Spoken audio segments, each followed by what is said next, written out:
Okay, so figured out this psychometric chart stuff. Um, so we start at 20 degrees C and 80% relative humidity. We move across here until we hit the dew point. Okay, and when we do that, we follow one of these blue lines, right? Right. So the humidity ratio does not change. Please stop me at any time if you have any questions. So it's a direct perpendicular move over until we hit the dew point.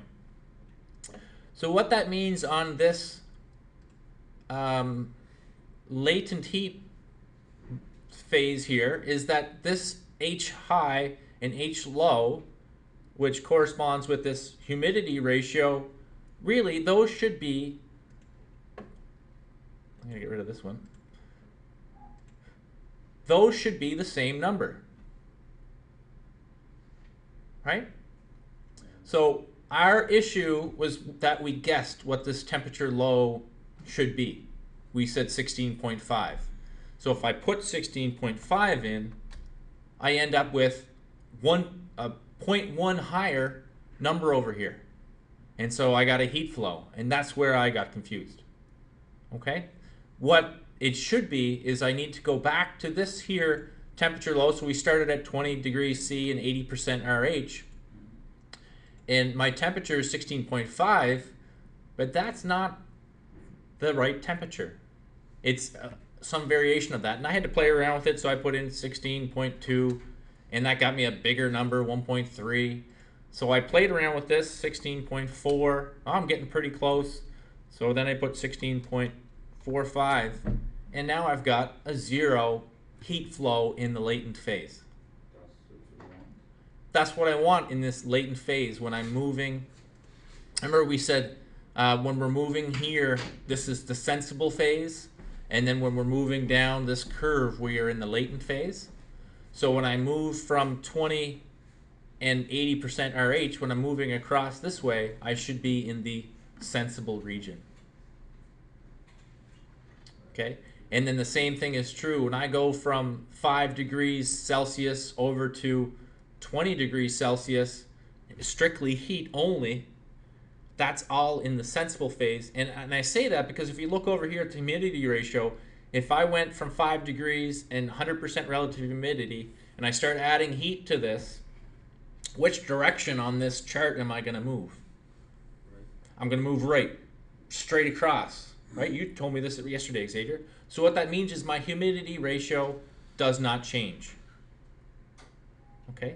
And again, I can look at this from, so there was my 20 to 16.45 at 0 heat flow. And the second portion, we'll call this the heating region. Well, I went from 5 and 100% to 20, and originally we had 40 in here, right? And then that gave me a heat flow, and I said, whoa, that doesn't make any sense. I'm not supposed to have any latent heat. So what we did was we interpolated wrong off the graph, and you basically need to get this 37.2.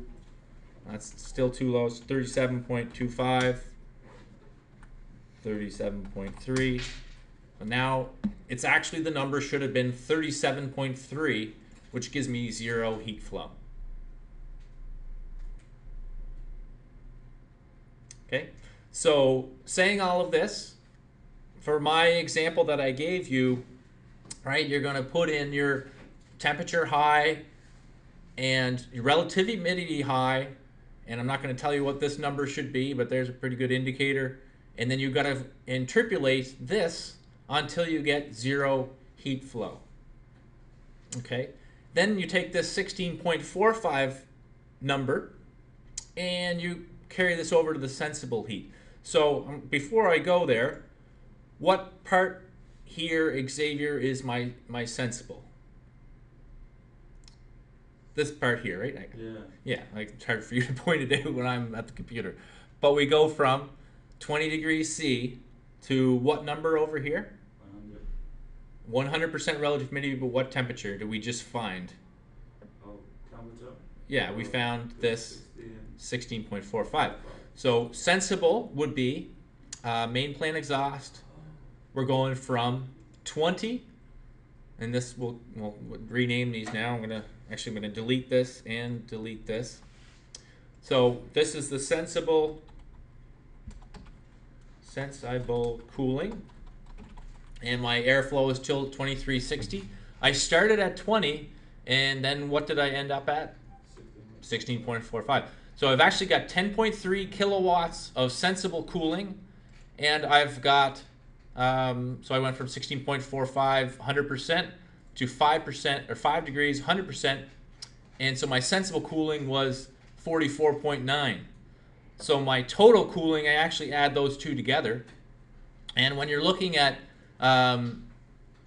air conditioners, they have this thing called what is it? It's the sensible cooling over the total cooling, sensible cooling ratio.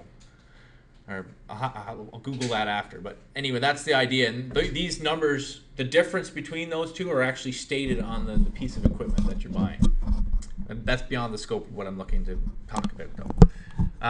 And then, so go back here. Again, we've gone from 5 degrees to 20 degrees, all in the sensible region.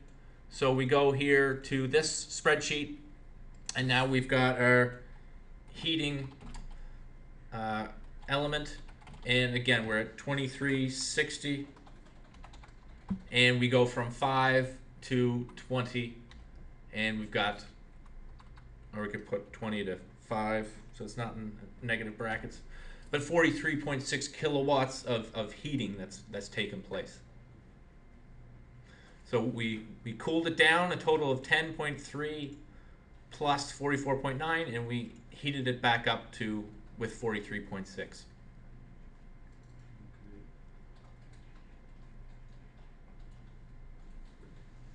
Okay. Any questions about that? Yeah, my thing is, I mean, I understand how you did that, right? Yeah. But why are we doing all of that? Like, taking out heat and... What was the scenario I gave for you yesterday? Why we would do this kind of stuff? What was the purpose of the piece of equipment on the board? The ductwork. Yeah, what was the ductwork for? Dehumidification of the carry pool. Pools require a significant amount of dehumidification. All of this stuff here that we're looking at, very pertinent in your climate, right? It's hot and humid. You guys do air conditioning, you do dehumidification.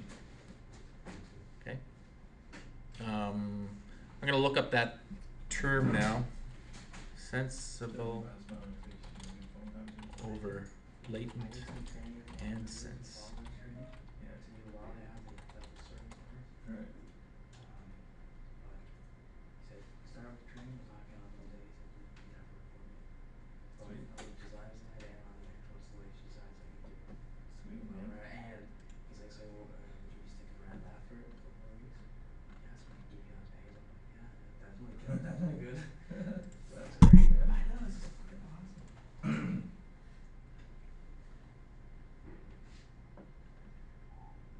Anyway, it's in the green building book. I'll look it up and we'll go from there. I'm gonna stop this now. Hopefully.